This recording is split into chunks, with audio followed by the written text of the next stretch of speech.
नमस्कार दोस्तों, मैं हूँ राज शर्मा और आप देख रहे हैं हाईवे नाइट। तो चलिए दोस्तों, आज की कहानी की सफ़र पर। आज की कहानी जो मैं आपको बताने जा रहा हूँ ना, एक टैक्सी ड्राइवर की है जिनका नाम है गोपाल।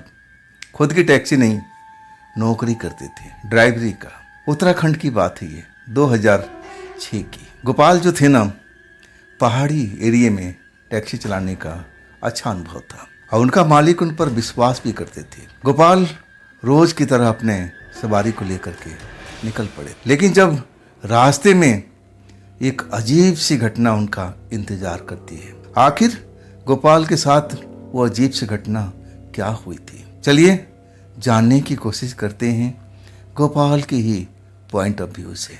दोस्तों, मेरा नाम गोपाल है, मैं हूँ टैक्सी ड्राइवर और मैं टैक्सी चला करके ही अपना जीवन यापन का पालन करता था। मेरे परिवार मेरे काम पर ही निर्भर थे और मैं उस रात को कभी भूल ही नहीं पाता हूँ। मुझे तो यकीन ही नहीं होता है कि ऐसी घटना मेरे साथ में घट भी सकती है। क्या ऐसी शक्तियाँ आज भी हैं? मुझे बड़ा आश्चर्य में लग रहा था उस रात को।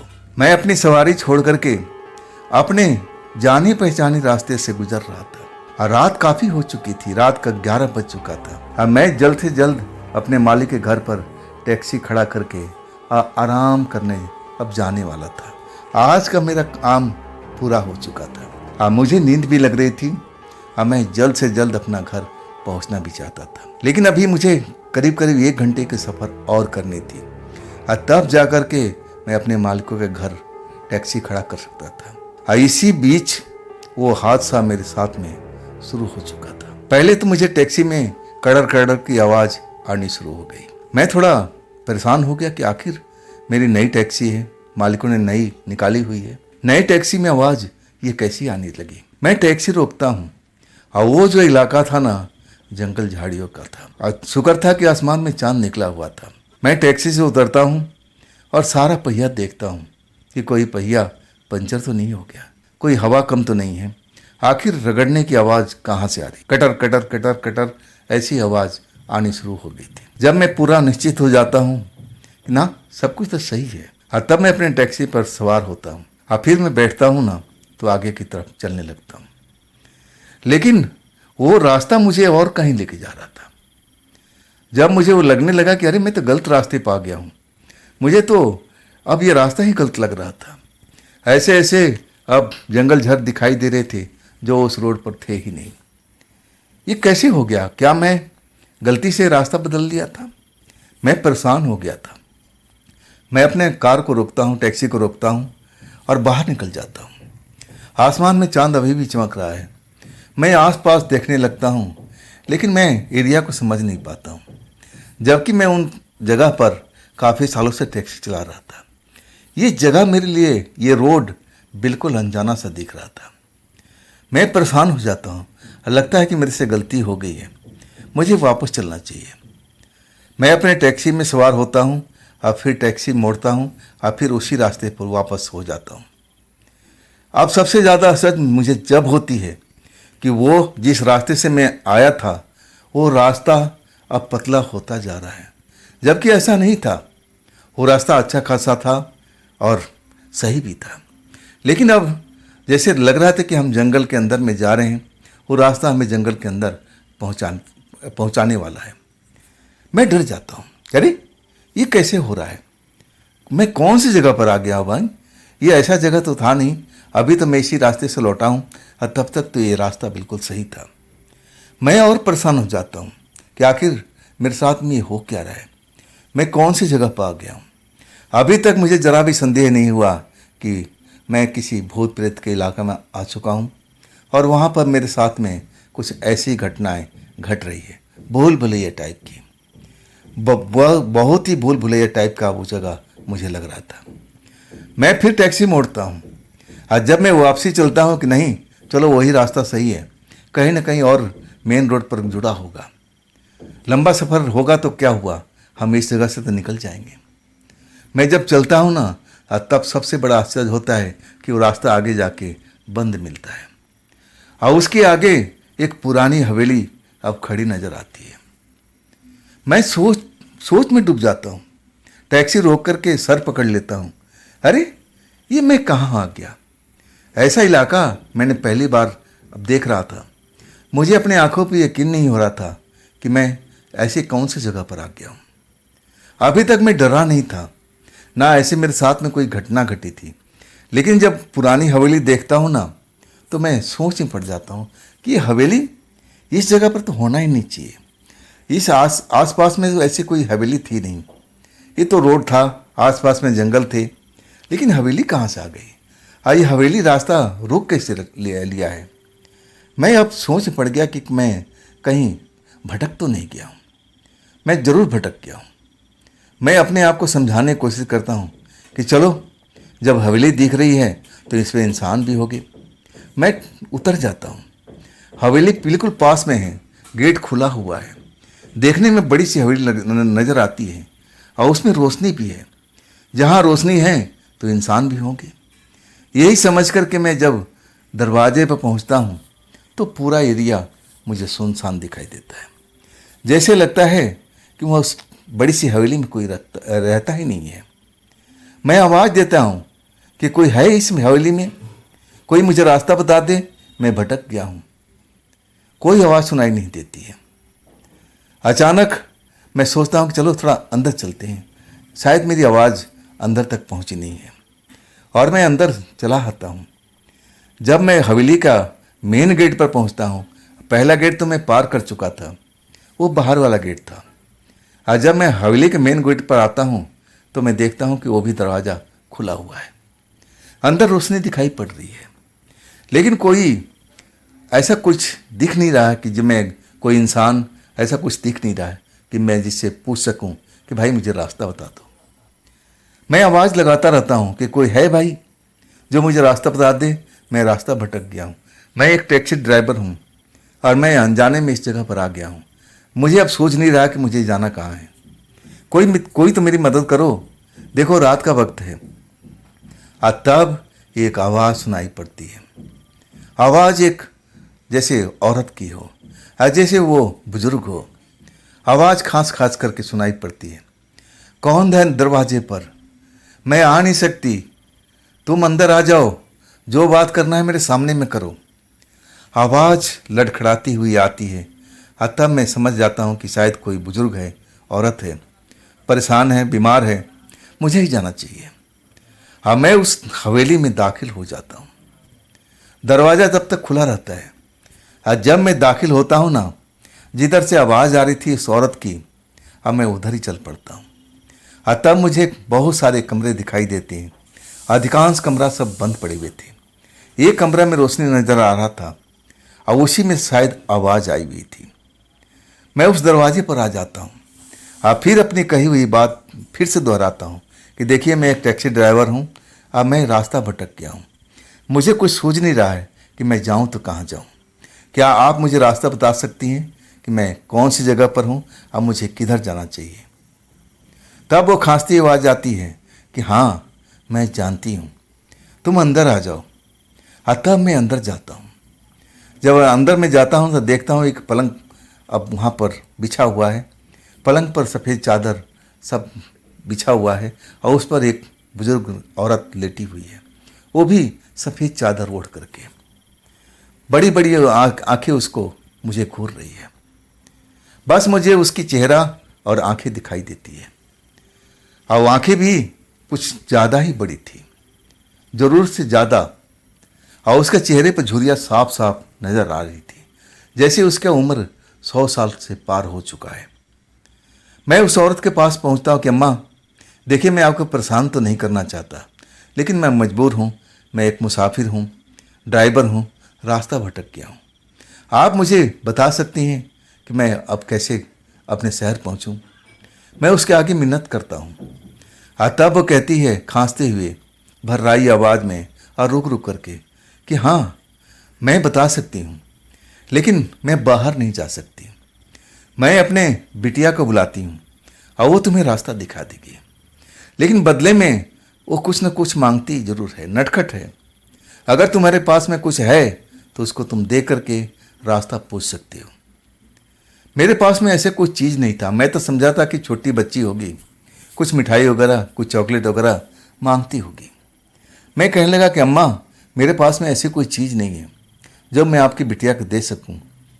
मेरे पास में ऐसे कुछ है नहीं। मैं बार बार बोलता हूँ।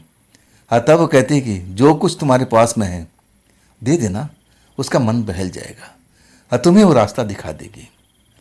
मैं अंदाज़ा लगाने लगा कि मेरे पास में है क्या। तब मुझे ध्यान आया, अरे हाँ, चॉकलेट मिठाई तो नहीं है, लेकिन मेरे पास पैसे तो हैं, रुपए तो हैं। चलो मैं कुछ रुपए इसको दे दूंगा और ये शायद उसका मन बहल जाए, मुझे रास्ता बता दे। तब मैं कहता हूँ, हाँ अम्मा, बुला दीजिए।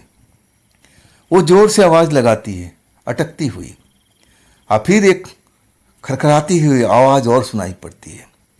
जब मैं आवाज़ सुनता हूँ ना, तो मुझे यकीन नहीं होता है कि उसकी औरत होगी, वो औरत होगी। एक अजीब सी आवाज़ लगता है मुझे, खरखराहट से भरी हुई है।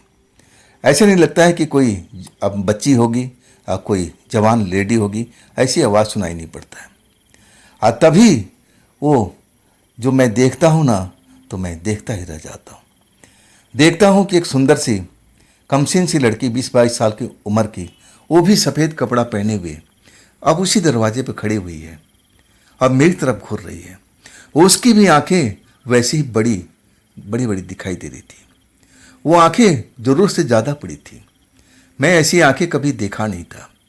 और चेहरा बहुत सुंदर था। हाँ, नाक जो जरूर थोड़े से छोटे दिखाई दे रहे थे, लेकिन उसके चेहरे पर फब रहे थे। मैं जब उसको देखा ना, तो मुझे लगा कि हाँ, इसी की बेटी होगी। तो खरखराती आवाज़ किसकी थी मैं समझ ही नहीं पाया। और तब तक वो लड़की बोलने लगी, बड़ी मीठी आवाज़ थी, और कहने लगी कि आपने बुलाया अम्मा, बात क्या है, आइए, नौजवान कौन है। और तब अम्मा जो बेड पर लेटी हुई थी कहती है, बेटा, ये भटकी हुई मुसाफिर हैं, ड्राइवर हैं, रास्ता भटक गए हैं। और देखो ज़रा इनको मदद कर दो, रास्ता बता दो, ये तुम्हें कुछ ना कुछ देंगे और तुम ये उपकार इन पर कर दो। बुढ़िया उनको बताती है, बुजुर्ग औरत।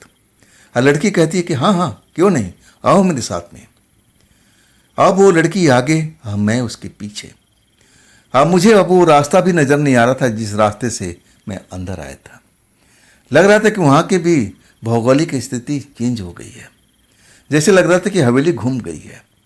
मुझे लग रहा था कि मैं ये दिशा भ्रम हो चुका है। मैं लग रहा था कि मैं भूल रहा हूँ, शायद मैं इधर से आया था, लेकिन अभी रास्ता इधर नज़र आ रहा है। लड़की जा रही थी, अब बार बार मुड़ के देखती है, कह रही, जल्दी आओ, जल्दी आओ, मेरे पास वक्त नहीं है, मुझे और भी काम है, नहीं तो तुम इसी में घूमते रहोगे। ये बहुत बड़ी हवेली है और तुम फिर निकल नहीं पाओगे। और तब मैं दौड़ते हुए उस लड़की की तरफ जाता हूँ और मुझे एक गलियारे में ले जाती है और कहती है कि लाओ, मेरे लिए तुम क्या दे रहे हो। मैं जेब से कुछ रुपए निकालता हूँ और उसके आगे रख देता हूँ और वो उसको पलटती है, देखती है, जैसे उसको समझ में नहीं आता है। वो मुझे लौटा देती है, कहती है कि नहीं, ये ऐसा चीज़ मुझे नहीं चाहिए, कागज़ नहीं चाहिए, मुझे कुछ प्यारी सी चीज़ दो।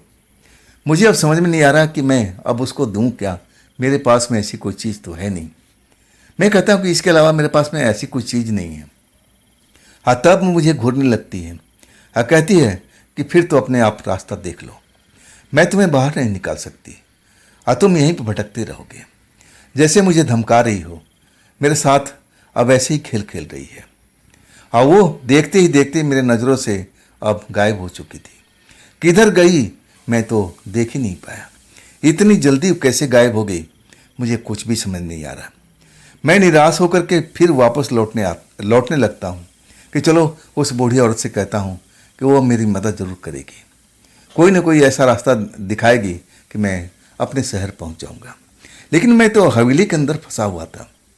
आज जब मैं उस बूढ़ी औरत का कमरा अब देखने की कोशिश करता हूँ, तो मुझे समझ में नहीं आता है कि यहाँ तो सारे कमरे एक जैसे नज़र आ रहे हैं, सब एक ही डिजाइन में बने हुए। आज सब कमरा बंद पड़ा है, मुझे कोई कमरा खुला हुआ नज़र नहीं आ रहा है। मैं अलग से अब चक्रव्यूह में फंस चुका था। मुझे लगा कि ये सब मेरे साथ में ये अचानक हो क्या रहा है। अभी तक मुझे समझ जाना चाहिए था कि मैं एक माया जाल में फंस चुका हूँ, मैं छलावा के जाल में हूँ और छलावा मेरे साथ में खेल खेल रहा है। और जब उसकी खेल ख़त्म हो जाएगा तो मुझे ख़त्म कर देगा। मैं समझ ही नहीं पाया था। मुझे तो लग रहा था कि मैं दिशा भ्रम में हूँ। मुझे दिशा की समझ नहीं आ रही है। अब मैं उस हवेली में इधर से उधर भागते रहता हूँ। उस बूढ़ी औरत को आवाज़ लगाता हूँ कि बूढ़ी अम्मा, आप हो कहाँ पर?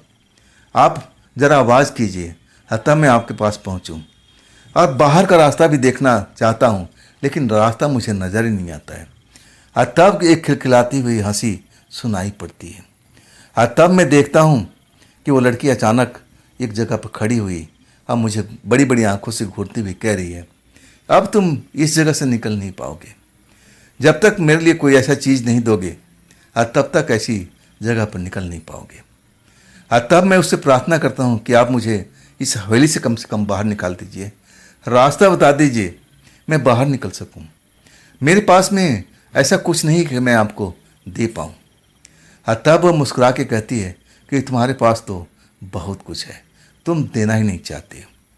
जब तक तुम मेरी मदद नहीं करोगे, मुझे दोगे नहीं, तब तक मैं इस जगह से तुम्हें निकाल नहीं पाऊंगी। मैं पूछता हूँ कि वो बूढ़ी अम्मा कहाँ हैं, आप उनसे मिलवा दो। वो ज़ोर ज़ोर से हंसने लगती है और कहती है, कौन सी बूढ़ी अम्मा?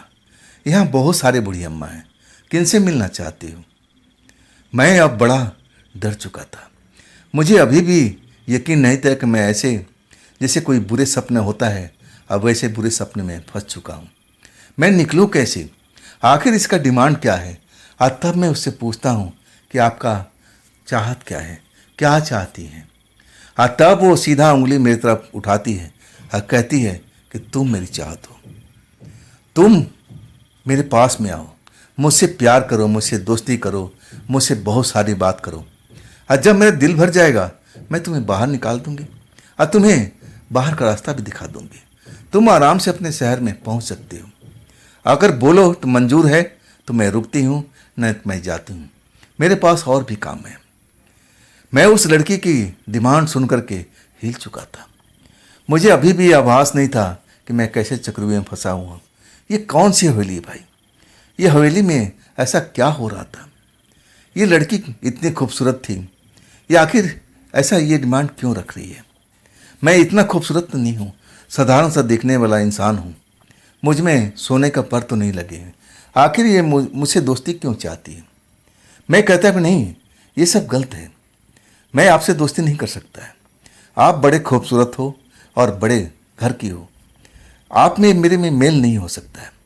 ये सब भूल जाइए, मुझे बाहर निकलने का रास्ता दीजिए। और तब वो गुस्सा हो जाती है और कहती है कि मरो यहीं पर, तुम निकल नहीं पाओगे। अब जब तुम थक नहीं जाओगे तब तक मेरी बात नहीं मानोगे, और जब तक तुम मेरा साथ नहीं दोगे, इस हवेली से निकल नहीं पाओगे। मैं खौफ में भर जाता हूँ और देखते ही देखते लड़की दौड़ती हुई चली जाती है। अब मैं उसका पीछा करता हूँ, दौड़ता हूँ, लेकिन वो हाथ नहीं आती है, ना जाने किधर गायब हो जाती है। इतनी बड़े हवेली में मैं इधर उधर भटकते रहता हूँ और तब डरावनी आवाज़ आनी शुरू हो जाती है। ऐसी ऐसी भयंकर आवाज़ मुझे सुनाई देती है जैसे मैं भूतों का कब्रिस्तान में पहुँच चुका हूँ। ऐसी ही आवाज़ मुझे डरा देती है और तब मुझे ध्यान आता है कि कहीं मैं मायाजाल में तो नहीं फंस गया हूँ, ये कोई परिवरी तो नहीं है। मैं एक ऐसा ही किस्सा सुना था एक ड्राइवर दोस्त से, कह रहा था कि इस इलाके में परियां भी बहुत होती हैं। मैं बड़ा खौफ में आ चुका था। मैं जानता था कि अगर परियां जिसको पसंद करने ना, तो उसका खेल खत्म हो जाएगा, वो वापस लौट नहीं पाएगा, उसी लोक में घूमता रह जाएगा। अब मैं तब जा कर के बड़े आश्चर्य में डूबा हुआ, अब शरीर में भय डर व्याप्त हो चुका था। मुझे लगा कि हाँ, मैं ज़रूर परी लोक में आ चुका हूँ। ये बड़ी सी हवेली है ना, मैं इससे बाहर निकल नहीं पाऊंगा। तो क्या मुझे करना होगा? क्या उस लड़की की बात माननी पड़ेगी? मुझे लगा कि वो परी हो सकती है। और तब मैं चिल्लाने लगता हूँ कि आप मेरी मदद कीजिए, आप मेरी मदद कीजिए। वो डरानी आवाज़ें और तेज हो जाती हैं, जैसे लग रहा है कि आसपास में बहुत सारी आत्माएं रो रही हों, कोई आत्माएं हंस रही हो। ये डरावनी आवाज़ मुझे बेचैन कर देती है। अब मैं हवेली में भागते रहता हूँ, अपनी जान बचाने की कोशिश करता हूँ कि मैं रास्ता देखूँ, कोई रास्ता ऐसा मिले मैं इस हवेली से बाहर निकल जाऊँ, अब फिर मैं मुड़ करके इस हवेली में कभी नहीं आऊँगा। लेकिन रास्ता मिले तब ना। उस हवेली में मैं फंस चुका हूँ। उस लड़की को मैं आवाज़ लगाता हूँ कि आइए, मुझे आपकी शर्त मंजूर है। लेकिन वो लड़की दिखाई नहीं दे रही थी। अचानक इतनी भयानक आवाज़ मेरे पीछे आने लगी। आज जब मैं देखता हूँ ना, तो मैं भयभीत हो जाता हूँ, डर जाता हूँ, जैसे लगता है कि मेरे प्राण निकल जाएंगे। इतनी भयानक चेहरे वाला इंसान मैंने कभी देखा नहीं था। बड़ी बड़ी आंखें जैसे लटक रही हो, चेहरा भयानक, अब बड़े बड़े लंबे हाथ जिसमें उसके नाखून बड़े हुए थे, टेढ़े मेढ़े नाखून, और वो मेरे पीछे पड़ा हुआ था, करा रहा था। लेकिन उसकी चाहत मुझे पकड़ने की थी। अब तो मैं और खौफ में आ चुका था और दौड़ता हुआ भागने लगा। लेकिन कब तक भागता। अचानक मैं किसी चीज़ से ठोकर खाता हूँ और ज़मीन पर गिर जाता हूँ। जब मैं थोड़ी होश आता है, लेकिन इतना नहीं, मुझे लग रहा है कि मैं बेहोशी की दुनिया में हूँ। मैं आँख खोलना चाहता हूँ और लग रहा है कि मेरे शरीर से कोई खेल रहा है। अब मैं महसूस कर रहा हूँ कि कोई तो है। क्या वो लड़की है जो मेरे शरीर से खेलने की कोशिश कर रही है या खेल रही है? मैं अपनी आंखें को खोलना चाहता हूँ। पलकें इतनी भारी हुई पड़ी है कि जैसे लग रहा है कि पलकों पर कितना वजन लदा हुआ है, बोझ से दबी जा रही है। मैं अपनी आँख को पलकों को खोल नहीं पाता हूँ। लेकिन मुझे सब कुछ अनुभव होता है जो मुझे उस टाइम महसूस हो रहा था। मुझे लग रहा था कि मैं लड़की के साथ में हूँ और लड़की मेरे साथ में शारीरिक अब खेल खेल रही है। फिर मुझे ऐसा ही आभास होता है कि मेरे अब जो होश है फिर जा रहा है। अंधेरे में मैं डूबता जा रहा हूँ। फिर जब होश आता है ना, तो मैं अपने आप को अपनी कार में पाता हूँ। मैं जब आंखें खोलता हूँ ना, तो अभी भी मेरे आंखों में जलन सी महसूस होती है। लेकिन जब आंखें मिचमिचाते हुए अब देखता हूँ ना, तो वो हवेली गायब हुई पड़ी है। हवेली कहीं नामो निशान नहीं है। और वो वही रास्ता था जिस रास्ते पर मैं जा रहा था, जो रास्ता मेरे शहर में मेरे मालिक के घर पर आता था। जैसे वहाँ का भौगोलिक स्थिति बिल्कुल चेंज हो गई हो। ये क्या था, मुझे आज तक समझ में नहीं आया। मैं समझना चाहता था कि जिस लड़की से मेरी मुलाकात हुई थी, जिस बूढ़ी औरत से मुझे मुलाकात हुई थी, क्या वो परी थी या फिर कोई और चीज़? क्या वो छलावा थी या कोई चुड़ैल, कोई प्रेत आत्मा? मैं आज तक इस चीज़ को समझ नहीं पाया हूँ। हाँ, ना मैं अब समझना चाहता हूँ। इतना खौफ में भरा हुआ था। अब फिर मैं अपने टैक्सी में बैठता हूँ और उसके बाद में कोई भी दिक्कत, कोई भी परेशानी मेरे साथ में नहीं आती। मैं अपने मालिक के घर टैक्सी अब पार्किंग में रखता हूँ और सीधा अपने घर आ जाता हूँ। रात में जो भी बची हुई रात है, मैं सो नहीं पाता हूँ। अगले सुबह मैं अब अपने परिवार को सब कुछ बताता हूँ कि मेरे साथ में ऐसा हादसा हो गया। लेकिन मेरे परिवार मानने को तैयार नहीं। कहते हैं कि नहीं, ये तुम्हारा कोई स्वप्न होगा, कोई ख्वाब होगा, तुम उस टैक्सी में बैठे बैठे सो गए होगे और तब ये ख्वाब आया होगा। कई बार ऐसा भी होता है, इंसान को लगता है कि वो ख्वाबों के दुनिया में चला गया है। ख्वाब होता है लेकिन उसको लगता है कि रियलिटी है। लेकिन मैं अपने परिवार की बातों पर यकीन नहीं करने वाला था। जो कुछ मैं महसूस किया था, उस हवेली में मैंने जो कुछ देखा था, मैं भूल नहीं सकता। वो मेरे मस्तिष्क में आज भी जिंदा है। वो यादें आज भी मेरे साथ में हैं। अब मैं उस याद को भूलना चाहता हूँ, निकालना चाहता हूँ, लेकिन निकल नहीं पाता हूँ। जितना मैं उनको निकालने की कोशिश करता हूँ ना, उतना मैं उन यादों में फंसा रह जाता हूँ। तो आखिर वो खूबसूरत लड़की कौन थी? एक पहेली की तरह रह गई है वो हवेली। मैं ऐसी हवेली आज तक देखा नहीं था, ना मुझे इसका कोई स्वप्न आया था। तो आखिर वो हवेली थी किसकी? अब मैं कैसे भटक गया था जबकि मैं सही रास्ते पर था? तो ये सब मेरे साथ में क्यों हुआ था और ये सब के पीछे आखिर कौन था? तो दोस्तों, ये थी आज की कहानी गोपाल जी की। ये घटना आपको कैसा लगा कमेंट में जरूर बताइएगा। हाँ दोस्तों, अगर आपके पास भी ऐसी कोई घटना है, कोई कहानी है जो आप मुझे बताना चाहते हो, तो आप मुझे इंस्टाग्राम, मेरे व्हाट्सएप नंबर, मेरे मेल आईडी पर आप भेज सकते हो। हाँ दोस्तों, ये भी चैनल आप ही का है, तो इसको भी अपना प्यार दीजिए, लाइक कीजिए, सब्सक्राइब कीजिए, अपने दोस्तों को शेयर कीजिए। अब फिर हम मिलते हैं ना कल की रात इसी चैनल पर। आप लोग अपना ख्याल रखिएगा। नमस्कार, जय हिंद, जय भारत।